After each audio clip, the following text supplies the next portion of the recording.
ಒಂದು ಕಡೆ ಸೂರ್ಯ, ಒಂದು ಕಡೆ ಚಂದ್ರ ಅದಾರ. ಇವು ಸೂರ್ಯ ಚಂದ್ರರ ಸಾಕ್ಷಿಯಾಗಿ ಈ ಭೂಮಿಯನ್ನು ನಾನು ದಾನ ಕೊಟ್ಟಿದ್ದೀನಿ. ಯಾವುದಕ್ಕಾಗಿ ಅಂದರೆ ಗೋವಿಗಾಗಿ ನಾವು ದಾನ ನೀಡಿರ್ತಕ್ಕಂಥ ಶಾಸನ ಇದು ಆಗೈತಿ ಅಂತ ಇಲ್ಲಿ ಹೇಳಿದಾರೆ.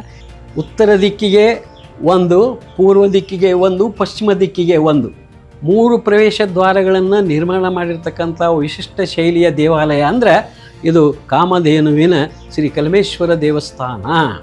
ಇಷ್ಟು ಪ್ರಮಾಣದ ದೊಡ್ಡ ದೊಡ್ಡ ತೊಲೆ ಬೋದಿಗೆಗಳನ್ನು ಹೇಗೆ ಜೋಡಿಸಿರಬಹುದು ಅನ್ನೋದನ್ನು ಈಗಿನ ಕೌತುಕ ಆಗೈತಿ. ಈ ಕೌತುಕವನ್ನು ಪ್ರಾಚೀನ ಕಾಲದಲ್ಲಿ ಇದ್ದಿರ್ತಕ್ಕಂಥ ಶಿಲ್ಪಿಗಳು ಆಮೇಲೆ ಇಂಜಿನಿಯರ್ಗಳು ಅದನ್ನು ನಿರ್ಮಾಣ ಮಾಡಿರೋದು ನಮ್ಗೆ ಭಾಳ ಮಹತ್ವದ ಸಂಗತಿ.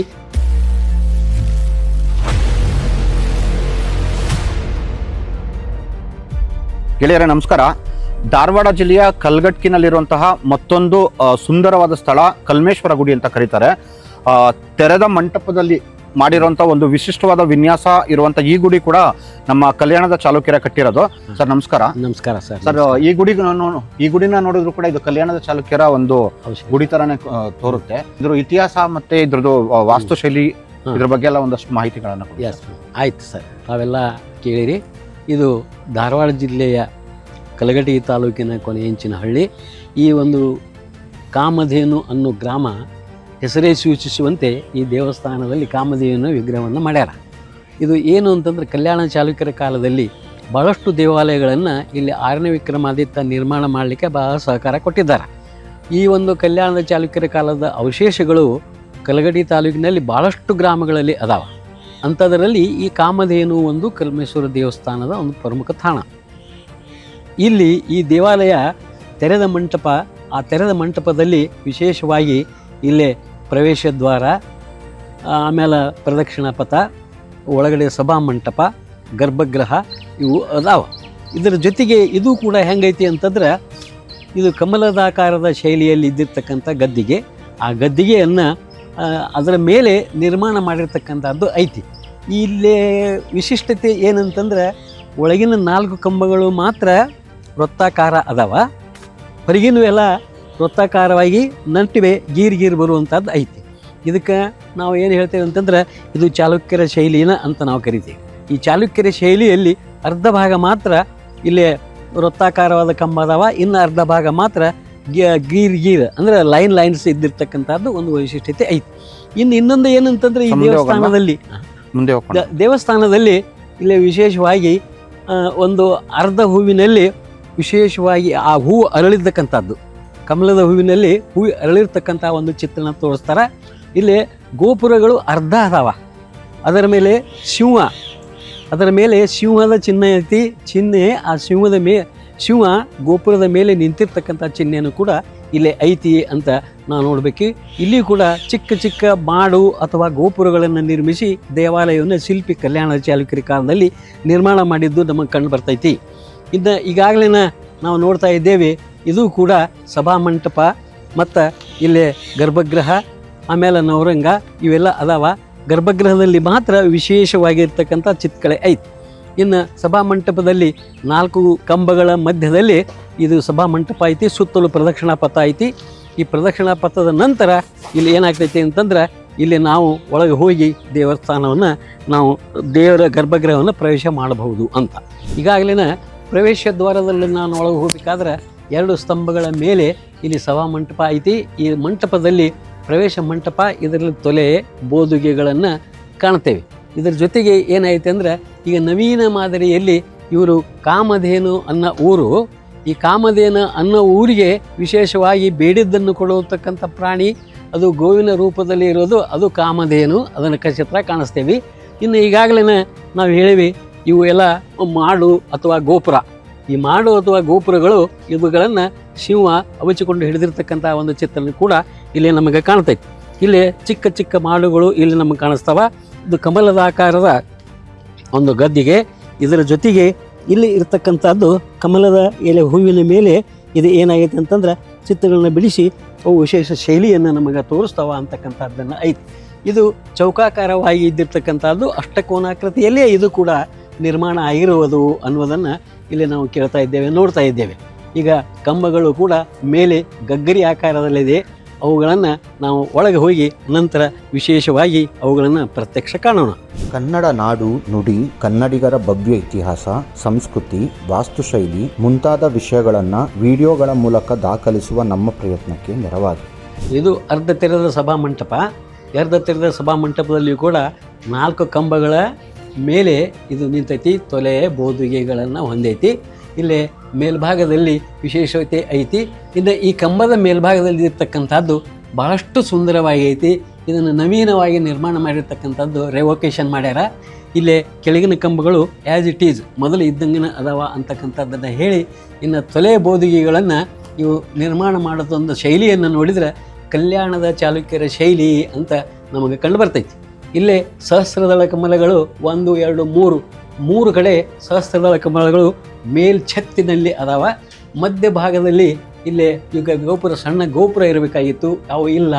ಬಹುತೇಕ ವೈರಿಗಳ ದಾಳಿಗೆ ಅವೆಲ್ಲ ನಾಶ ಆಗಿ ಹೋಗ್ಯಾವ ಅನ್ನೋದನ್ನು ನಾವು ಪ್ರತ್ಯಕ್ಷ ಕಾಣ್ತಾ ಇದ್ದೇವೆ ಇಲ್ಲಿ.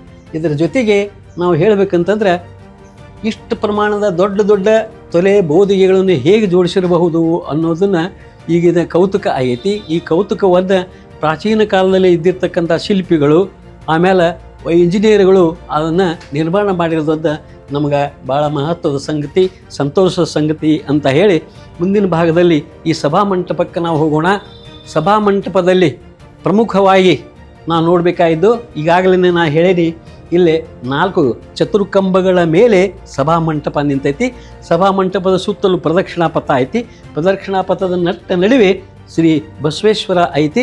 ಅದರ ಎದುರುಗಡೆ ಶ್ರೀ ಕಲ್ಮೇಶ್ವರ ದೇವಸ್ಥಾನದ ವಿಗ್ರಹ ನಮಗೆ ಕಾಣ್ತೈತಿ. ಕಲ್ಮೇಶ್ವರ ದೇವಸ್ಥಾನದ ವಿಗ್ರಹ ಇದು ಪ್ರದಕ್ಷಿಣಾಪಥದ ನಂತರ ನವರಂಗ ಬರ್ತೈತಿ. ಅವು ನವರಂಗವನ್ನು ದಾಟಿ ನಾವು ಒಳಗಡೆ ಹೋದರೆ ಅಲ್ಲೇ ಕಲ್ಮೇಶ್ವರ ದೇವಸ್ಥಾನದ ವಿಗ್ರಹ ಸ್ಥಾವರ ಲಿಂಗ ನಮಗೆ ಕಾಣಿಸ್ತೈತಿ. ಅರ್ಧ ತೆರೆದ ಮಂಟಪದಲ್ಲಿ ಎಡಭಾಗದಲ್ಲಿ ಒಂದು ಮೇಲ್ಛತ್ತಿನಲ್ಲಿ ಏನಿದೆ ಅಂತಂದ್ರೆ ಇದು ಕಮಲದ ಆಕಾರದ ಪುಷ್ಪ ನಮಗೆ ಕಾಣಿಸ್ತೈತಿ. ಇಲ್ಲಿಯೂ ಕೂಡ ಮುಂದೆ ಅದಕ್ಕೆ ಚಿಕ್ಕ ಗೋಪುರ ಕಾಣ್ತಾ ಇಲ್ಲ. ಈ ಕೌತುಕವನ್ನುಂಟು ಮಾಡುವ ದೇವಸ್ಥಾನ ಇದು ಆಗಿದೆ ಅನ್ನೋದನ್ನು ನಾವು ತಿಳ್ಕೊಬೇಕಾಗಿದೆ. ಯಾಕಂದ್ರೆ ಇಂಥ ದೇವಸ್ಥಾನವನ್ನು ಕಟ್ಟಬೇಕಾದ್ರೆ ಇದು ಬಹಳಷ್ಟು ದೂರ, ಜಿಲ್ಲಾ ಹಾಗೂ ತಾಲೂಕಿನಿಂದ ದೂರ ಇದ್ದಿರ್ತಕ್ಕಂಥ ಗ್ರಾಮ. ಈ ಗ್ರಾಮವನ್ನು ಆಯ್ಕೆ ಮಾಡಿ ಆಗಿನ ಕಾಲದ ಈ ಕಲ್ಯಾಣದ ಚಾಲುಕ್ಯರು ಇಂಥ ಸುಂದರವಾಗಿರ್ತಕ್ಕಂಥ ದೇವಸ್ಥಾನ ಕಟ್ಟ್ಯಾರ. ಇದು ಭಾಳ ಸಂತೋಷದ ಸಂಗತಿ. ಈ ಭಾಗದ ಜನರ ಪಾಲಿಗೆ ಇದೊಂದು ವಿಶೇಷ ವರಪ್ರದಾನ ಆಗೈತಿ ಅಂತ ಇಲ್ಲಿ ಹೇಳ್ತಾರೆ. ಇಲ್ಲಿ ಪ್ರತಿ ವರ್ಷ ಇಲ್ಲಿ ಜಾತ್ರಾ ಮಹೋತ್ಸವ, ಶ್ರಾವಣ ಮಾಸದಲ್ಲಿ ಉತ್ತಮ ಕಾರ್ಯಕ್ರಮಗಳು ನಡೀತಕ್ಕಂಥದ್ದವ. ಇಲ್ಲಿ 2 ಶಾಸನಗಳು ಮಾತ್ರ ಅಲ್ಲಿ ಅದಾವ. ಈ ಶಾಸನಗಳು ಇವು ಅಲ್ಲೇ ನಿಲ್ಲಿಸಿದ ಶಾಸನಗಳು ನಮಗೆ ವಿಶೇಷವಾಗಿರ್ತಕ್ಕಂಥ ಮಾಹಿತಿಯನ್ನು ಕೊಡ್ತಾವ. ಇಲ್ಲೇ ಈ ಕಲ್ಯಾಣ ಮಂಟಪ ಅಂದರೆ ಇದು ಸಭಾಮಂಟಪದಲ್ಲಿ ಇಲ್ಲಿ ಏನೈತಿ ಅಂತಂದ್ರೆ ನಾವು ನೋಡಬೇಕಾಗಿರೋದು ಪ್ರಮುಖ 4 ಕಂಬಗಳು ವಿಭಿನ್ನ ರೀತಿಯಲ್ಲಿ ಅದಾವ. ಒಂದರ ಥರ ಒಂದಿಲ್ಲ. ಇದೇ ರೀತಿಯಾಗಿ ಆ ಕಂಬ ಇಲ್ಲ. ಅವು ಬೇರೆ ಬೇರೆ ಭಿನ್ನ ರೀತಿಯ ಕಲೆ, ವಾಸ್ತುಶಿಲ್ಪಗಳನ್ನು ಇಲ್ಲೇ ಮತ್ತು ಕೌಶಲ್ಯಗಳನ್ನು ಬಿಡಿಸಿ ಹೇಳುವಂಥ ಸಂದರ್ಭ ಇಲ್ಲದ. ಆ ಕಂಬದಲ್ಲಿ ಮೇಲ್ಗಡೆ ವೃತ್ತಾಕಾರವಾಗಿ ಇರತಕ್ಕಂಥ ಜಗ್ಗದ, ಕೆಳಗಡೆ ಭಾಗದಲ್ಲಿ ಇಲ್ಲಿ ಅವೆಲ್ಲ ಏನಿಲ್ಲ. ಈ ರೀತಿಯಾಗಿ ಸುಂದರವಾಗಿ ಕಾಣ್ತಾ ಇದ್ದಾವ. ಇಲ್ಲಿ ಜನರು ಇದಕ್ಕೇನು ಧಕ್ಕೆ ಆಗಬಾರ್ದಂತ ಇದಕ್ಕೆ ಕಬ್ಬಿಣದ ಸಲಾಕೆಯನ್ನು ಜೋಡಿಸಿ ಸುಂದರಗೊಳಿಸ್ಯಾರ. ಇಲ್ಲಿ ಕಲಾಕೃತಿಗಳ ಬದಲಾಗಿ ಹೂವಿನ ಸರ ಅಥವಾ ಹಾಗೂ ಈ ಸರಗಳನ್ನು ನಿರ್ಮಾಣ ಮಾಡ್ಯಾರ. ಇಲ್ಲಿ ಕೂಡ ಇಲ್ಲಿ ಚಿತ್ರಕಲೆಯನ್ನು ಬಿಡಿಸಿ ಅವುಗಳನ್ನು ಸೂರ್ಪಗೊಳಿಸ್ಯಾರ ಅನ್ನೋದನ್ನು ನಾವು ನೋಡಿದ್ವಿ. ಇಲ್ಲಿ ಮೂಲೆ ಕೂಡ ಕೆಲವೊಂದಿಷ್ಟು ಧಕ್ಕೆ ಆಗ್ಯದ, ಅದನ್ನು ನಾವು ಮುಂದೆ ಸರಿ ಮಾಡಬಹುದು ಅಂತಕ್ಕಂಥ ವಿಚಾರ. ಇಲ್ಲಿ ಕೂಡ 3 ಪ್ರವೇಶ ದ್ವಾರಗಳನ್ನು ಕಾಣಬಹುದು. ಉತ್ತರ ದಿಕ್ಕಿಗೆ 1, ಪೂರ್ವ ದಿಕ್ಕಿಗೆ 1, ಪಶ್ಚಿಮ ದಿಕ್ಕಿಗೆ 1, 3 ಪ್ರವೇಶ ದ್ವಾರಗಳನ್ನು ನಿರ್ಮಾಣ ಮಾಡಿರ್ತಕ್ಕಂಥ ವಿಶಿಷ್ಟ ಶೈಲಿಯ ದೇವಾಲಯ ಅಂದರೆ ಇದು ಕಾಮಧೇನುವಿನ ಶ್ರೀ ಕಲ್ಮೇಶ್ವರ ದೇವಸ್ಥಾನ. ಈ ಕಲ್ಮೇಶ್ವರ ದೇವಸ್ಥಾನಕ್ಕೆ ಇವು 3 ಕಡೆ ಪ್ರವೇಶ ದ್ವಾರವನ್ನು ನಿರ್ಮಾಣ ಮಾಡ್ಯಾರ. ಮೇಲ್ಛತ್ತಿನಲ್ಲಿ 6 ಕಮಲದಳಗಳನ್ನು ನಿರ್ಮಾಣ ಮಾಡಿರೋದು ಭಾಳಷ್ಟು ಸಂತೋಷದ ಸಂಗತಿ.